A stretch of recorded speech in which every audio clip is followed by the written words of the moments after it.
Hello and welcome to Kanen Coffee Espresso Machine. Today we're testing this espresso machine and let's go ahead and pour a shot.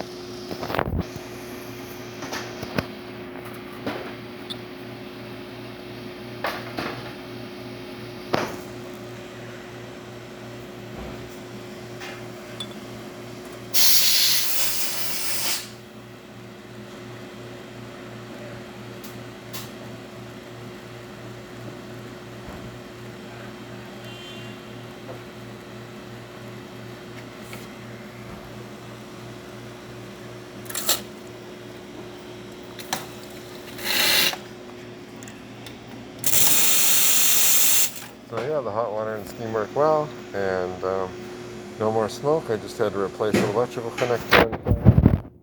Underneath the boiler there was a bad electrical connector.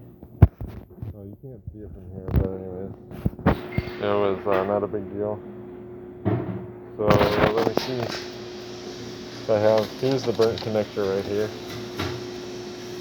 Burned pretty good. So thank you for repairing with Kanen Coffee. Please like our videos below. If you'd like to see more videos like this, subscribe to our channel. Thank you.